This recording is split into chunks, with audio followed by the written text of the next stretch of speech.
दोस्तों आज की इस क्लास में मैं आपको बिल्कुल बेसिक वाली चीज में भी इतनी अच्छी अच्छी चीजें सिखाऊंगा कि अगर आपको ऑलरेडी ये टॉपिक आता है तो आपको बहुत नई नई नॉलेज मिलने वाली है, और अगर नहीं आता है तो भैया बहुत बढ़िया वीडियो पर आ गए हो आप। आज आप इंग्लिश बोलना सीख जाओगे, एटलीस्ट इन सारे शब्दों का इस्तेमाल तो सीख ही जाओगे। मेरा नाम है सरताज, मैं हूं आपका इंग्लिश ट्रेनर, आपका इंग्लिश कोच, और आप देख रहे हैं सरताज क्लासेस। शुरुआत करते हैं। सबसे पहले बात करते हैं आय। बहुत गौर से सुनिएगा। आय आय का हिंदी में मतलब होता है मैं या मुझे। अब बहुत ध्यान देना क्योंकि आगे भी एक मुझे आएगा, तो वो वाला मुझे कब लगाना और ये वाला वो गौर से सुनिएगा। जैसे मैं जा सकता हूं, सिंपल आई हिंदी में लिखना पड़ेगा क्योंकि आगे कंपेयर भी करना है, तो गौर से सुनिएगा। मैं जा सकता हूं, है ना, और मुझे जाना चाहिए, मुझे जाना चाहिए। अब गौर से देखेंगे दोस्तों, मैं आ गया और मुझे आ गया। कहां आया? शुरू में, बिल्कुल स्टार्टिंग में। तो इन दोनों के लिए हमें आई ही लगाना है। सो मैं जा सकता हूं, I can go, I can go. मुझे जाना चाहिए, I should go, I should go. ठीक है, अब आगे बढ़ते हैं। तो जहां पर भी हिंदी में मैं या मुझे आए शुरू में, तो वहां पर आए। अगला आता है माय। माय माय का मतलब होता है दोस्तों मेरा, मेरा, मेरा। ठीक है, मेरा। इसका भी मतलब होता है मेरा। आई मतलब भी मेरा होता है, गौर से देखेंगे। आई का मतलब भी होता है मेरा, यहां पर लिख देते हैं। लेकिन फर्क क्या है इस मेरा और इस मेरा में? सबसे पहला फर्क तो यह है, यह किसी सामान के लिए इस्तेमाल होगा, या सामान या इंसान के लिए। सबसे पहले जैसे सामान, मेरी कार है, मेरे पैसे हैं, मेरा मोबाइल है, मेरा टीवी है। इंसान, ये मेरा बेटा है, मेरी बेटी है, मेरी मम्मी है, मेरे पापा है। तो इस तरीके से जमीन वगैरह मतलब नाउन के लिए इस्तेमाल हो जाए, किसी भी चीज के लिए। लेकिन ये वाला जो मेरा होगा ये काम के लिए इस्तेमाल होगा। जैसे जैसे दो सेंटेंस देखिए। मेरा मन कर रहा है, मन कर रहा है, यानी मन, मेरा, मेरा मतलब मेरा एक काम करने का दिल कर रहा है। क्या? वो आगे कुछ भी हो सकता है, मेरा मन कर रहा है, कोई भी काम होगा। So I feel like, I feel like, ये हो गया। फील लाइक का मतलब था मन करना, दिल चाहना। लेकिन अगर मैं कहूं यह मेरी कार है, यह मेरी कार है, तो आप कैसे बोलेंगे? This is my car, this is my car. ये देखिए, तो यहां पे ये जो मेरा, मेरी, मेरे आ गए, ये सामान के लिए इस्तेमाल हुआ है। मेरी कार, मेरा पर्स। तो जब भी मेरा, मेरी, मेरे सामान के लिए आएगा तो माई, और अगर सामान के लिए नहीं है तो आई। अच्छा, इसके बाद दोस्तों अगला वाला आ रहा है मी। अब आ रही है मजे की बात। मी का मतलब होता है मुझे, और ये हमारा एक ऑब्जेक्ट होता है। और ऑब्जेक्ट का रूल ये है कि ये बेचारा कभी शुरू में आता ही नहीं है ना। पैसिव वॉइस भी अगर होगा ना तो उसमें भी ऑब्जेक्ट शुरू में लाने के बाद वो वापस से सब्जेक्ट बन जाता है। तो इस तरह से ऑब्जेक्ट कभी शुरू में आता ही नहीं है। तो अभी आप पैसिव, अगर आप ये चीज सीख रहे हैं तो आपको पैसिव वॉइस की जानकारी नहीं होगी। ये तो उन लोगों के लिए जो थोड़े से पढ़े लिखे हैं, तो उनको मैंने क्लियर कर दिया, क्योंकि बहस करेंगे नहीं पैसिव में तो ऑब्जेक्ट पहले आता है। ऑब्जेक्ट को जैसे शुरू में लाते हैं तो वो सब्जेक्ट बन जाता है, और सब्जेक्ट लास्ट में जाते ही ऑब्जेक्ट बन जाता है। तो ये ऑब्जेक्ट होगा। अब ऑब्जेक्ट क्या होता है वो मत सोचिए, आप देखिए पहले सेंटेंस देखिए। मैं क्या कह रहा था कि इसका मतलब भी है मुझे और इसका मतलब भी है मुझे, लेकिन मुझे के लिए कब आई लगाएंगे, कब मी लगाएंगे? बहुत सिंपल है। अगर सेंटेंस के शुरू में ही मुझे आ रहा है, जैसे मुझे जाना चाहिए, मुझे जाना चाहिए, और तो शुरू में अगर आ रहा है तो आई लगाएंगे, I should go, I should go. ठीक है ना। और अगर ये मुझे बीच में आ रहा है, जैसे उसने मुझे बुलाया, उसने मुझे बुलाया। अब देखिए, अब भी मुझे, लेकिन अब ये कहां गया? शुरू में नहीं है, बीच में आ गया, तो अब मी आएगा। शुरू में आए तो आई, बीच में आए तो मी। हिंदी एक, तो उसने मुझे बुलाया, he called me, he called me. तो आई और मी में यह फर्क होता है। ठीक है, अब दोस्तों आगे बढ़ते हैं। अगला आ रहा है माइन। अब बहुत गौर करने वाली बात है। माइन का मतलब होता है मेरा, ठीक है, लेकिन कौन सा भाई? ये भी तो, माई भी तो मेरा है। तो माइन हम दो केस में यूज करते हैं, दो केस में, बहुत गौर से सुनिएगा। Case number one, case number one, ठीक है ना, जब सामान का नाम ही ना हो। जैसे यह मेरा मोबाइल है, मोबाइल है, तो इसमें सामान का नाम दिया है नहीं दिया है? दिया है। सो कैसे बोलेंगे? This is my mobile, my mobile. तो सामान का नाम दिया तो माई लगा दो, लेकिन सामान का नाम ही नहीं है, मेरा है, मेरा हाथ मत लगाइयो भाई, क्या मेरा है, बोल तो रहा हूं ऐसे इशारा करके, मेरा है वो जो तुम्हारे हाथ में, मेरा। तो अब ये क्या है, ये हो गया, सामान का नाम ही नहीं लिया, वो मेरी है मेरी, ओ भाई हमारा हमारा, अरे यार ये उनका है, उन्हें दे दो वापस। तो ये सारी चीजों में सामान का नाम नहीं है। तो मेरे वाले केस में अगर सामान का नाम ना हो तो ये है, अब मोबाइल हटा दो, ये मेरा है, तो कैसे हो जाएगा, this is mine, this is mine, ये देखो ऐसे हो जाएगा, दिस इज माइन, ऐसे।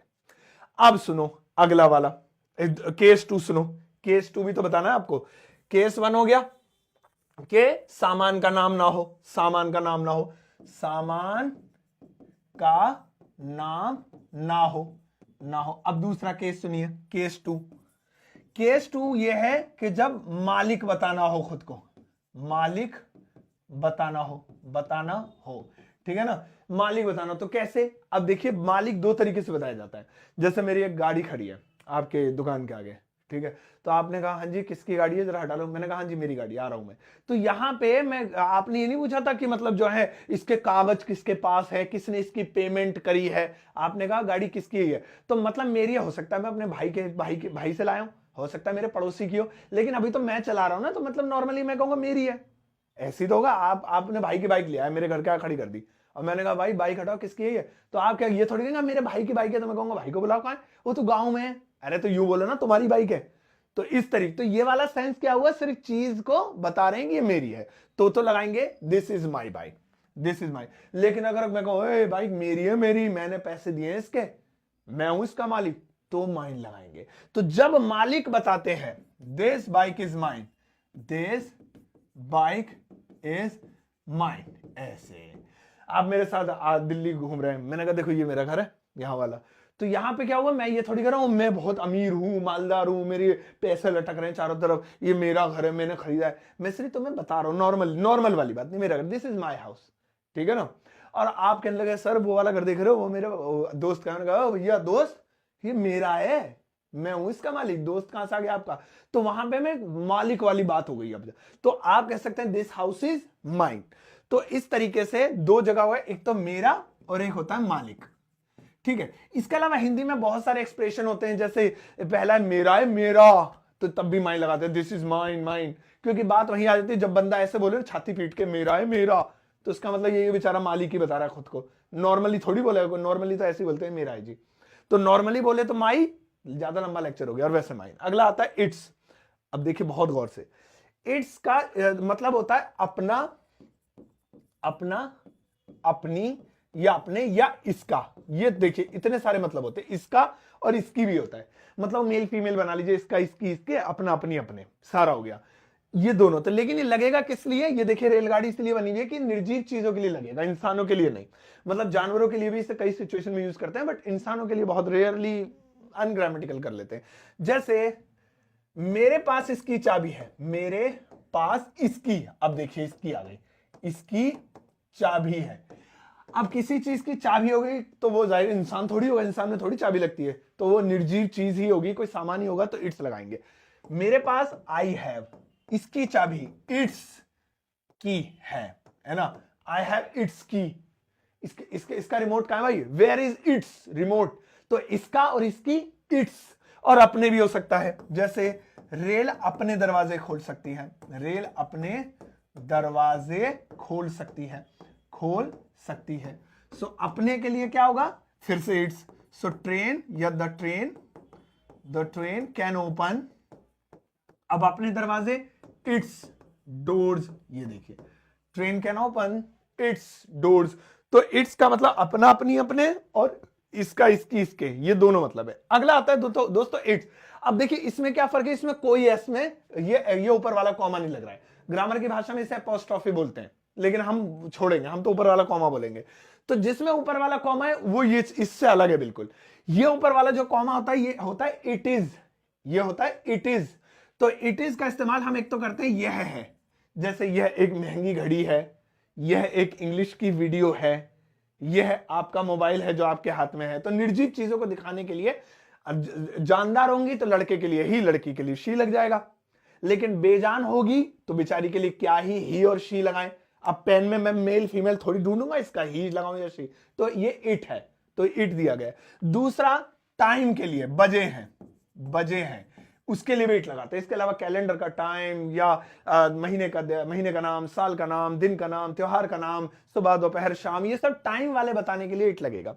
ठीक है, तो जैसे it is a car, it is a car, तो क्या हो गया यहां पर इट इज अ कार क्या है, इट्स अ कार, शॉर्ट में इट्स अ कार, ऐसे ऊपर कॉमा लगा के, तो यह है एक कार, यानी यह एक कार है। इसके अलावा इट्स 5 o'clock, इट्स 5 o'clock, तो यहां पर इट्स का मतलब क्या हो गया, बजे हैं 5, इट्स 5 o'clock। इट्स संडे, आज आज नहीं, टुडे तो बोला ही नहीं, इट्स संडे, रविवार है, इट्स संडे टुडे, आज रविवार है।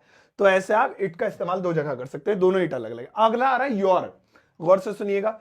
योर का मतलब होता है तुम्हारा, तुम्हारा, ठीक है ना। जैसे यह तुम्हारा घर है, हिंदी नहीं लिखता हूं, this is your house, this is your house, your house, ठीक है ना, your house, this is your house. अब एक कमाल की चीज देखिएगा, योर मतलब तुम्हारा, लेकिन योर्स इसका मतलब है तुम्हारा हुआ, तुम्हारा हुआ, है ना, तुम्हारा हुआ, जाओ इसे ले जाओ, तुम्हारा हुआ ये।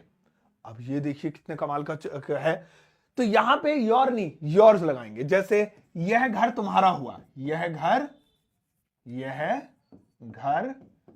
तुम्हारा हुआ, तुम्हारा हुआ, तो कैसे बोलेंगे, this house is yours, this house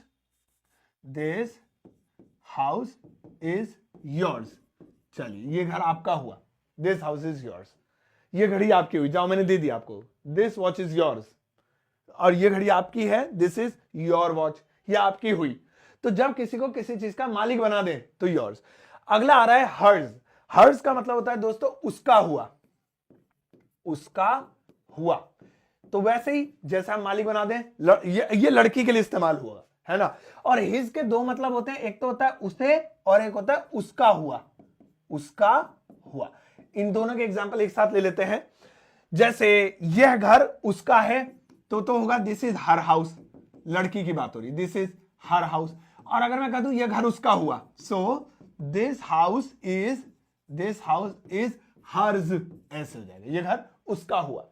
अगर हम लड़के की बात करें, यह घर उसका है, दिस इज हिज हाउस, है ना। और यह घर उसका हुआ, दिस हाउस इज हिज, ऐसे। तो लड़के के लिए दोनों केस में हिज लगेगा, लड़की के केस में हर और हर्ज हो जाएगा।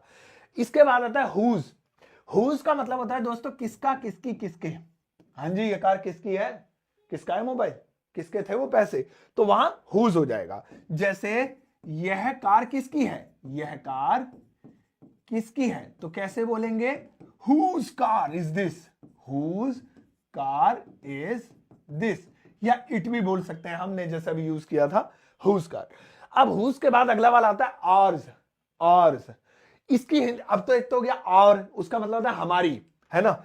आर्स का मतलब हो जाएगा हमारी है, हमारी, हमारी है, हमारी, ऐसे हो गया जोर देके। या फिर हमारी हुई, हमारी रा बना दूं, हमारी हुई, है ना। तो जैसे ये कार हमारी हुई, जाओ आपने इसे भेज दिया, दिस कार इज आर्स, हमारी हुई, जाओ हमारी हुई, ये कार हमारी हुई, दिस कार इज आर्स, ऐसे हो गया। तो अलग अलग तरीके से आप इसे यूज कर सकते हैं दोस्तों। ये बहुत बढ़िया टॉपिक था। अब चलिए एक सेंटेंस मैं आपको देता हूं बनाने के लिए, देखते हैं आप उसकी इंग्लिश ट्रांसलेशन मेरे लिए बनाते हैं या नहीं। मुझे यकीन है आप बनाएंगे जरूर, तो जल्दी से देखिएगा, ज्यादा देर नहीं लगेगी, बस मुश्किल से 10-20 सेकंड लगेंगे बनाने में। इस वक्त ज्यादा नहीं, आपके स्क्रीन पर बस एक ही सेंटेंस लिखा हुआ है, इस एक सेंटेंस की इंग्लिश ट्रांसलेशन आपको इस वीडियो के कॉमेंट सेक्शन में बनानी है, और मुझे आपके आंसर का दिल से इंतजार रहेगा, तो प्लीज बनाइएगा जरूर। और दोस्तों अगर आप मुझसे व्हाट्सएप पे कनेक्ट होना चाहते हैं तो लिंक वीडियो के डिस्क्रिप्शन बॉक्स में या कमेंट सेक्शन में, दोनों जगह चेक कर लीजिएगा, वहां में से किसी एक जगह मिल जाएगा आपको। बस क्लिक करते ही आप मुझसे व्हाट्सएप पे कनेक्ट हो जाएंगे और ढेर सारी चीजें फ्री में पा सकते हैं मेरे व्हाट्सएप चैनल पर, और व्हाट्सएप पर हम हमेशा जुड़े रहेंगे। और आप डाउनलोड कर सकते हैं मेरा एप्लीकेशन ग्रामर वाला अपने एंड्रॉइड मोबाइल फोन के अंदर प्ले स्टोर से, जहां पर ढेर सारी फ्री में चीज अवेलेबल है। लेकिन एक कोर्स पेड है 299 का, ये सिर्फ उनके लिए है जिनको इंग्लिश बिल्कुल नहीं आती है। अगर थोड़ी बहुत भी आती है आपको तो आप इसे मत लेना। बेसिक स्ट्रक्चर मजबूत करने के लिए कोर्स है, 10 दिनों का 10 वीडियो का कोर्स है। अगर आप इसको खरीदते टाइम एक कोड लगाएंगे SS50 तो आपको 299 पे नहीं करने पड़ेंगे। आप कोड लगाते ही आपको फौरन 50% का डिस्काउंट मिल जाएगा और आपको सिर्फ आधा अमाउंट ही पे करना पड़ेगा इस पूरे कोर्स के लिए। इसके अलावा मेरी किताब Amazon फ्लिपकार्ट पर अवेलेबल है, जिसे आप घर बैठे COD यानी कैश ऑन डिलीवरी पर ऑर्डर कर सकते हैं ऑल ओवर इंडिया, हिंदुस्तान के, भारत के किसी भी कोने में। जाओ इस वीडियो को सबके साथ शेयर करना, चाहते थे एक प्यारा सा लाइक देकर जाना।